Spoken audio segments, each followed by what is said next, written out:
Esther chapter 9, New King James Version.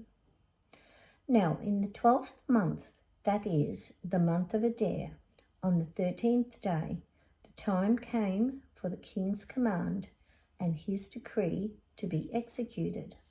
On that day, the enemies of the Jews had hoped to overpower them. The opposite occurred, in that the Jews themselves overpowered those who hated them. The Jews gathered together in their cities throughout all the provinces of King Ahasuerus to lay hands on those who sought their harm, and no one could withstand them because fear of them fell upon all people. And all the officials of the provinces, the satraps, the governors, and all those doing the king's work, helped the Jews because the fear of Mordecai fell upon them. For Mordecai was great in the king's palace, and his fame spread throughout all the provinces. For this man Mordecai became increasingly prominent. Thus the Jews defeated all their enemies with the stroke of the sword, with slaughter and destruction, and did what they pleased with those who hated them. And in Shushan, the citadel, the Jews killed and destroyed 500 men.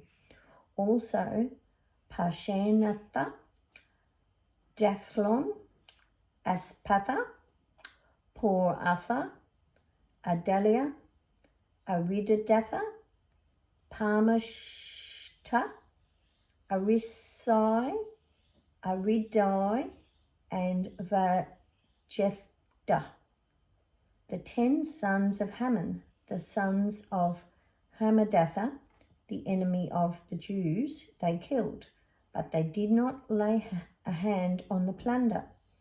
On that day, the number of those who were killed in Shushan, the citadel, was brought to the king. And the king said to Queen Esther, "The Jews have killed and destroyed 500 men in Shushan, the citadel, and the 10 sons of Haman.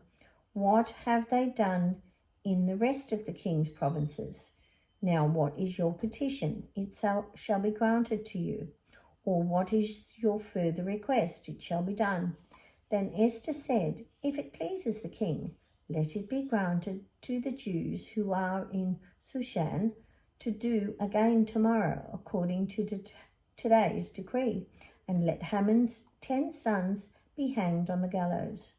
So the king commanded this to be done. The decree was issued in Shushan, and they hanged Haman's 10 sons. And the Jews who were in Shushan gathered together again on the 14th day of the month of Adar, and killed 300 men in Shushan, but they did not lay a hand on the plunder. The remainder of the Jews in the king's provinces gathered together and protected their lives, and had rest from their enemies, and killed 75,000 of their enemies. But they did not lay their hand on the plunder. This was on the 13th day of the month of Adar, and on the 14th day of the month they rested and made it a day of feasting and gladness. But the Jews who were at Shushan assembled together on the 13th day, as well as on the 14th day, and the 15th of the month they rested, and made it a day of feasting and gladness. Therefore the Jews of the village who dwelt in the unwalled towns celebrated the 14th day of the month of Adar with gladness and feasting as a holiday, and sent presents to one another.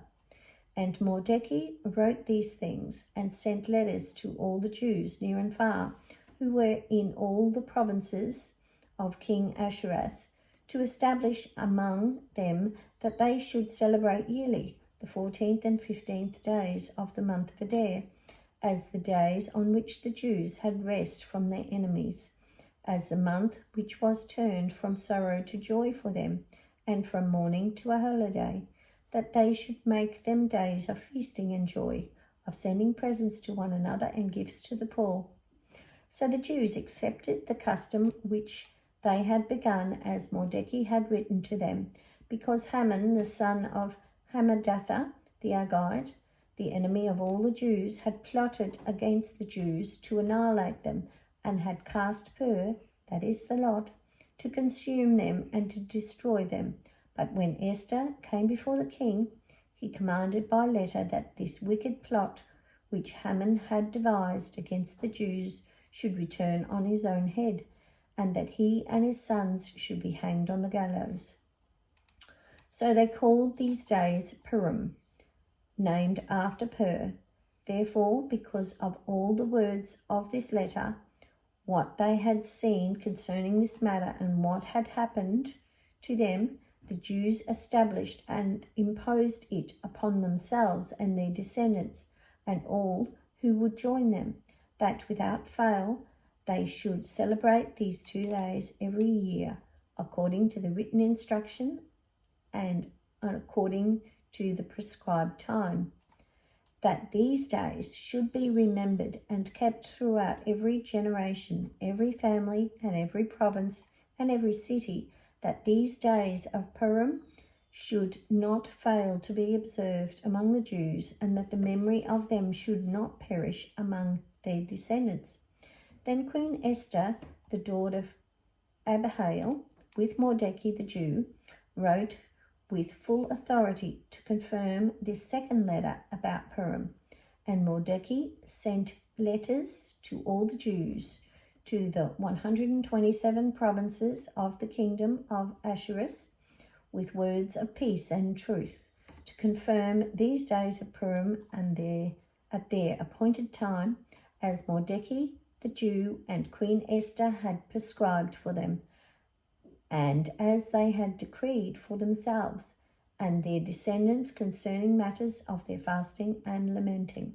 So the decree of Esther confirmed these matters of Purim, and it was written in the book.